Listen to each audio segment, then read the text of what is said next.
Hello students, welcome back to your science class. So student, in the previous class in this chapter, that is tissue, we were talking about the different types of tissues. You see student, basically we have understood the type of tissues. The tissues are basically classified into the plant tissues and the animal tissues. Because these are the cell tissues only, these are the organisms only which are having a lot of a number of a cell, and we know that a group of a cell they combine together to form the tissue. We have also understood that what is the difference between the plant tissue and the animal tissue. And here we have started to understand that what are the different types of a plant tissue. So basically the division of the plant tissues also happens with the meristematic and permanent tissues. Meristematic tissues, which we have started and which we have understood in the last class, here we have seen in case of meristematic tissues, these are the cells which used today, these are the tissues which consisting of a group of cells, they are in a continuous division. So such kind of a cell where the division is continuous, that is called as a meristematic tissue. Means they are having the power of a division, and that power of division, this division occurs throughout their life. Such kind of a cells present in it is called as the meristematic tissues. Now the cell which is the characteristic of a meristematic tissues are, the cell which is present in the meristematic tissues, they are oval, they are rounded, or they are polygonal. These cells, they do not have any kind of a intercellular space. As well as it is what consisting of a dense cytoplasm and a prominent nuclei is present in it. We can say a very strong protoplasm is consisting by the meristematic tissues, the cells of the meristematic tissues. These meristematic cells, or the cells of the meristematic tissues, they do not have a vacuole, or they have a very limited or very few number of a vacuole, and the reason is that they do not have a capacity to decide. They do not want to store anything, and since there is no need of a storage of the thing, so that is why they used to divide continuously. Okay, so there is no need of a vacuole in this meristematic the tissues. The meristematic tissues, it is what these are the tissues which consisting of the cell. These are consisting of the cell which are living and which are very active cells.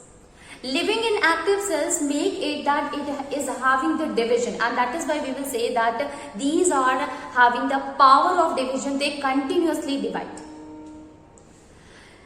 These meristematic tissues, their division has occurred, and this division, the division of the meristematic tissue is on the basis of the origin and on the basis of the location. On the basis of the origin, we have categorized into two, that is primary meristem and the secondary meristem. Primary meristem are those meristems which used to show the primary growth of the plant. Like root apex or shoot apex are there. These are what? These are the stem. These are the growth which is shown by the embryo of the cell, at the origin of the embryo of the cell, and such kind of tissues are called as the primary meristem tissue. Secondary meristem, students, when the division happens, when the primary meristem division occur, after that when it stops, the other division happens in the cell. That kind of a division is called as the secondary meristem. Basically, cork, cambium, these are the kind of part of the body of the plant which used to increase the girth, which used to increase the diameter, and this happens when the root apex, then shoot apex, leaves and appendages, then everything is formed, and then the primary growth is stopped, and finally the secondary growth starts. So this is how we have divided the primary meristem to that of the secondary meristem.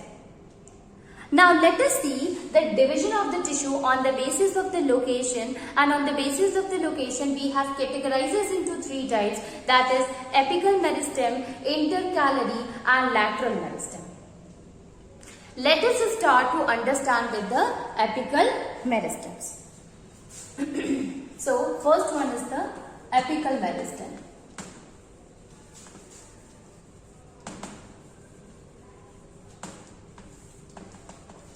Let me write few points about the apical meristems.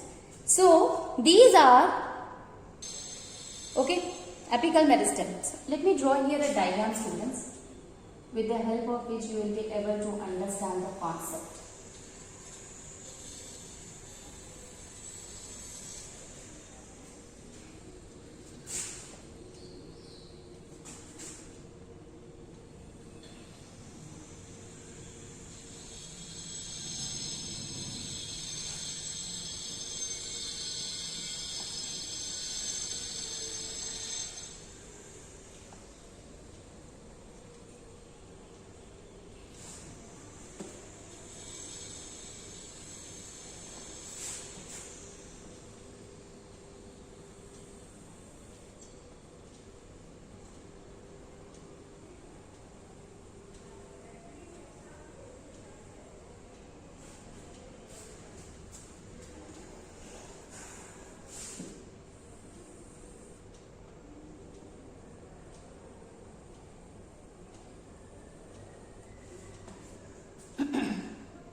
So we can write here, this is what, students, these are the lateral meristems.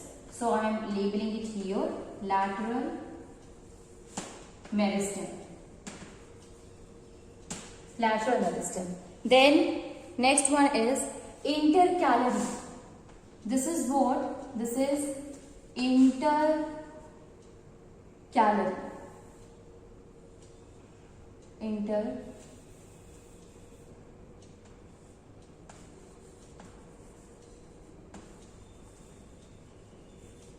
Intercalary meristem. Intercalary meristem. Then apical meristem. This is what? This is apical meristem. Okay, this is the apical meristem. This all is what? Meristems in shoot.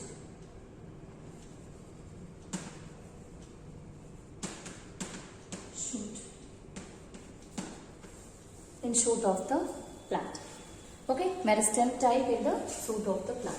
So this is what, student, this is the apical meristem, this is the intercalary, and these are the lateral meristem. Now let us write it, the first one, that is apical meristem. So the first one, the name itself says it is what? Apical.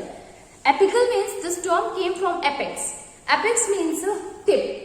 So the meristem which is present at the tip of the root or tip of the shoot, it means tip of the stem, tip of the root, tip of the leaves, such kind of a stem, such kind of a meristems are called as the apical meristems. Basically, they are responsible for the growth of the root and the shoot of the plant. Stem, root and the leaves elongation, this happens with the help of the meristematic cells present in that of apical meristems. These are located. These are located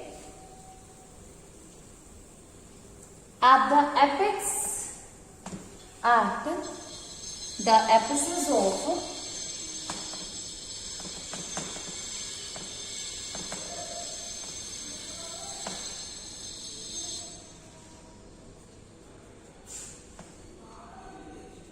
root and shoot.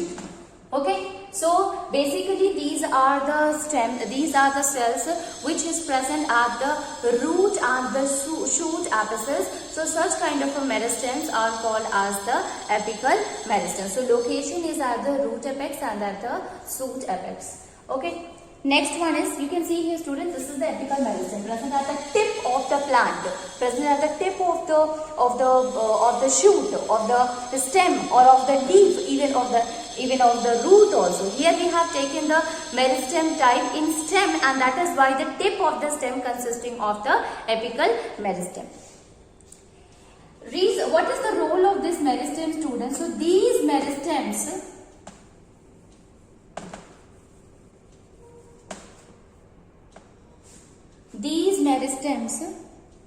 bring about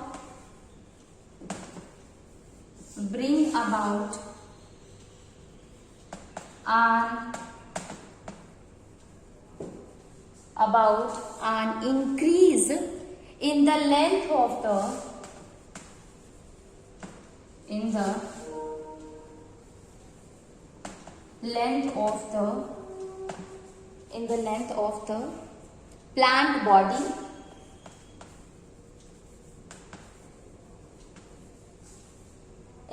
of the plant body, and also known as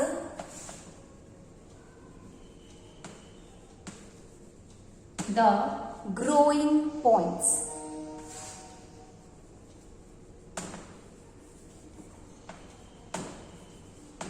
Okay, so the meristems, they are helpful. They help in the increase in the length of the plant. Obviously, if it is present at the apex, that will help in the elongation. So it will help in the growth of the plant. So it will help in the increasing the length of the plant of the body, and that is why this is also known as the growing point. Okay, so if we are cutting the tree at the growing point, doesn't matter, we know that it is a growing point, the cell will divide and continuously it will form into a new stem. You have seen many times the gardeners, they used to cut the plant from the apex, and even then after a few months the apex grows. So this occurs because of the meristems, because of the cells which is present in the meristematic tissue. They are responsible for the cell. Okay, so this is the apical meristem, student.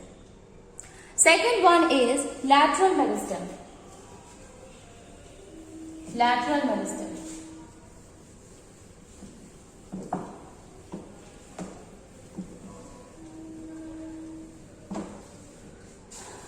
Lateral meristem.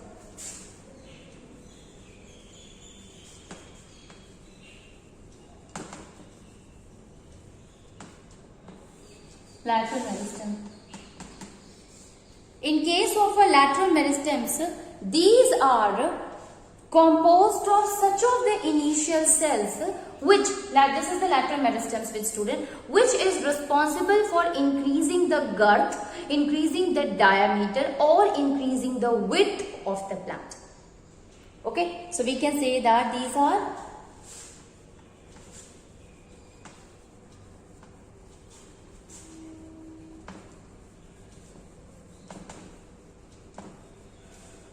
are composed of such initial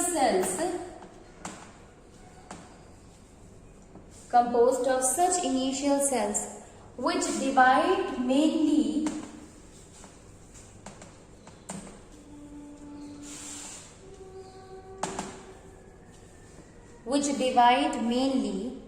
in one plane.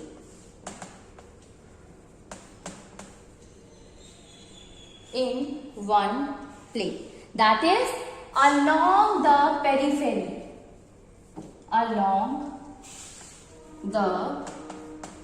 Periphery. Okay, so these are composed of, they are made up of such cells which divide mainly along the periphery region. As you can see here in the diagram, student, they are present at the periphery, at the side of the trees, as the side of the plant. So that is why when they divide, what happened? The size, the width of the plant, it starts increasing. So we can say here that these are consisting of that cells which are responsible for the division at the periphery of the plant. They occupy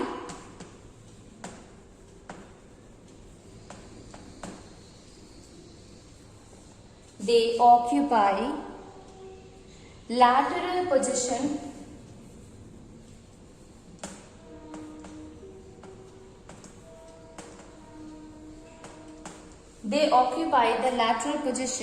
in the stem or root. So they occupy the lateral position in the stem or in the root. So wherever it is present, whether in the root or in that of the in the stem, here everywhere it is present at the lateral side, at the lateral portion of the plant, of that part. Okay. Next one is, that is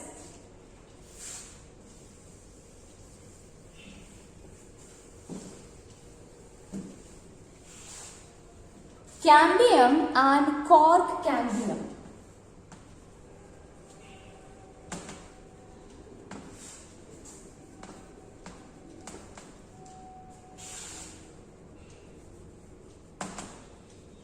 Cambium and cork cambium, which is also called as phallogen, are the example of lateral meristems. Are examples of lateral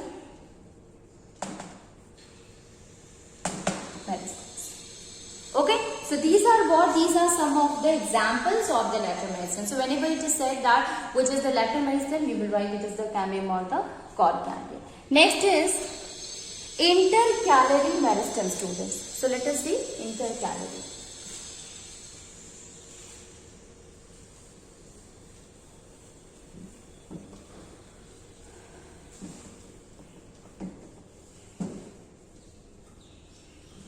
Intercalary.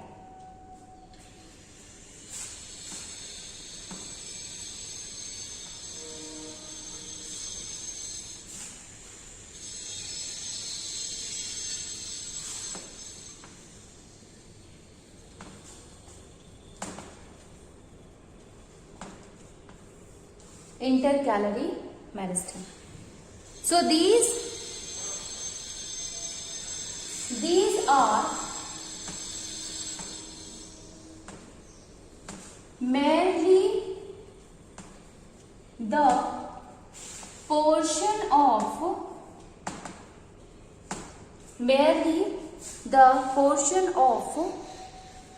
apical meristem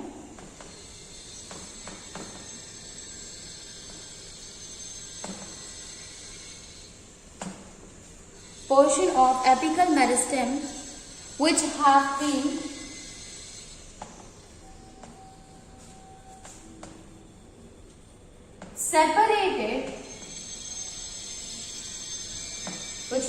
separated from the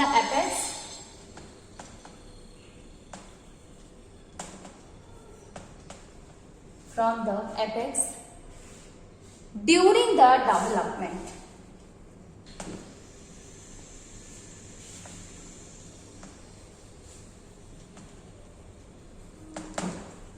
So intercalary meristems, these are a kind of a cells consisting of that kind of a cell or the portion of the apical meristem which have been separated from the apex. So initially it was at the apex and it was the apical meristems only which used to show the division and helping increasing the growth. Now what happened?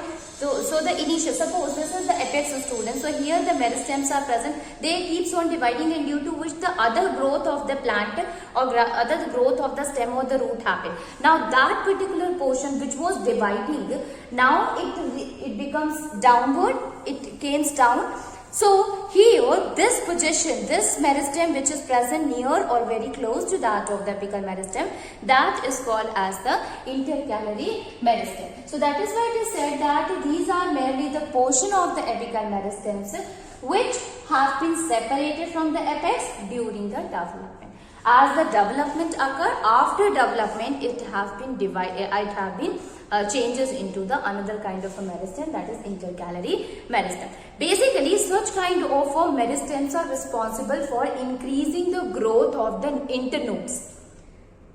Actually these two are present at the nodes, both of them are present at the nodes, in between the nodes, and as it multiplies, due to which there is an increase in the length of the between the nodes, and that particular portion is called as the internode. So intercalary meristems are present at the nodes of the plant.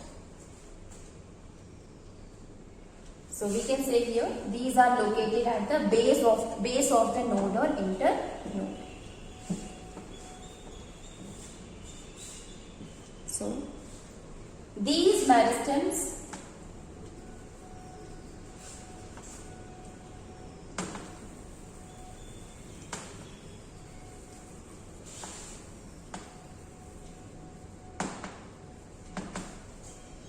at the base of the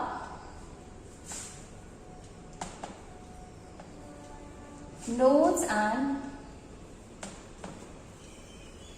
internodes. Nodes and internodes located at the base of the nodes and internodes of the plant.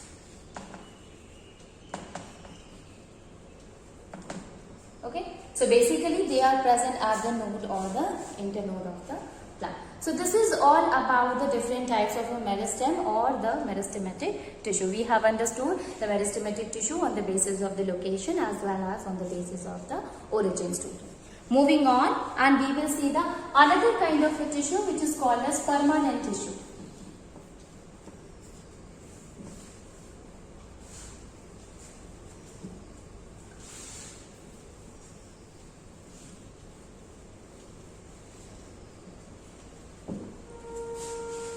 Permanent tissue.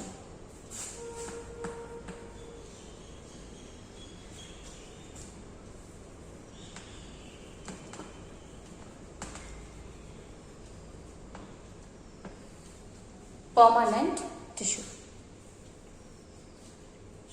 Now, different cells, they are having different kind of a function, they perform different vital function, and how their division of the function happen into the different types of the cell as the cell differentiated. It means they stop dividing and means they divide and form a group of a cell, but now they stop dividing and they start performing a new type of a function. So such kind of a tissues, such kind of a cells present in a tissue where the division has been stopped and a specific type of a function is to be performed, such kind of a tissues are called as the permanent tissues.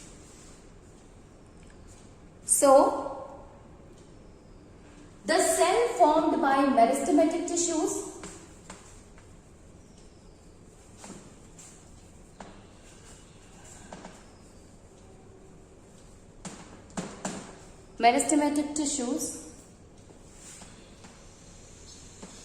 stops dividing. Tissues stops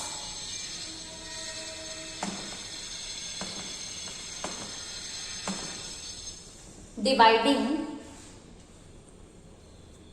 Stop dividing, it means it loses the ability to divide. Loses the ability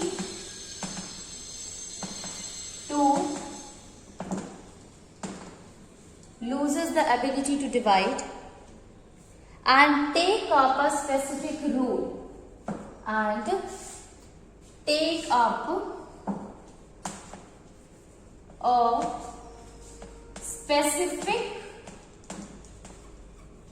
row.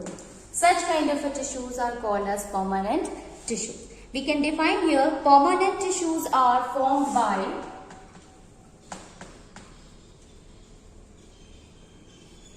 permanent tissues are formed by group of differentiated cells. Differentiation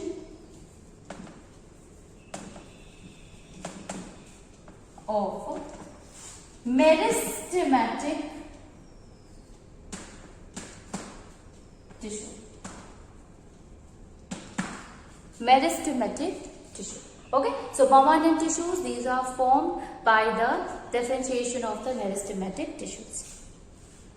Here in this tissues, the growth capability of the tissue of the cells has been stopped. Okay. Now let us see what are some of the important characteristics of the permanent tissues.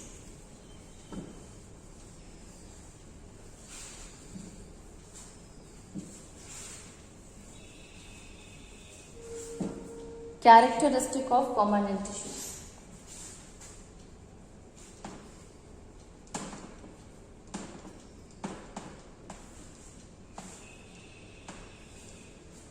Characteristic of permanent tissues. These tissues may be living, may be dead, both.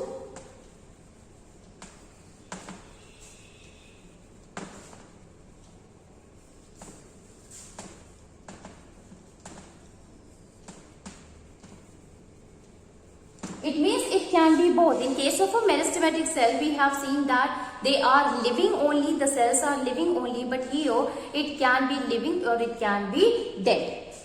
Second one, they have a fixed shape and size.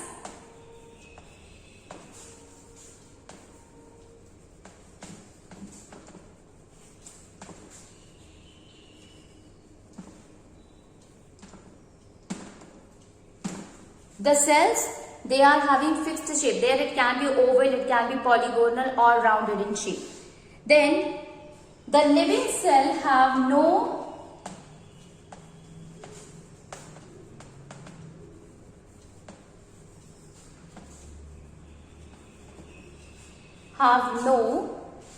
or very poor division capacity or very poor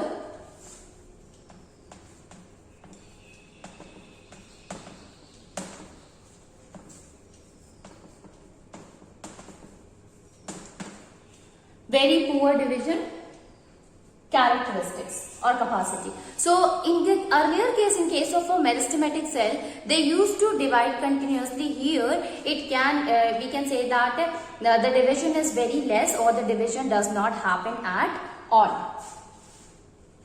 Intercellular spaces are very often present. Here in the case of the in the meristematic cell students, we have seen that there is no intercellular spaces are present. But here in this case, meristematic tissues, in case of permanent tissues, intercellular spaces are often present.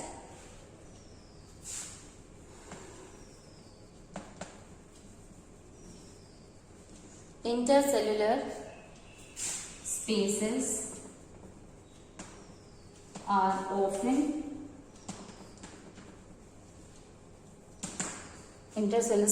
often present. The wall in the meristematic cell, we have seen they are having thick wall. They are having thin wall of cellulose. But here it is thin or thick wall, and if it is thin wall, they are living. If it is thick wall, they are not living.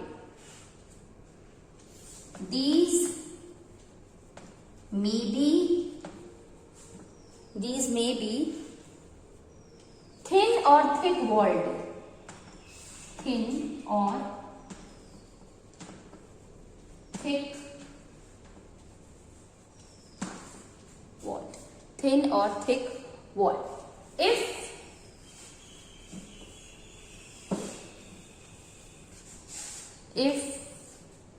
thin,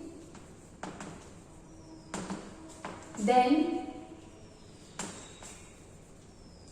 the cells are living.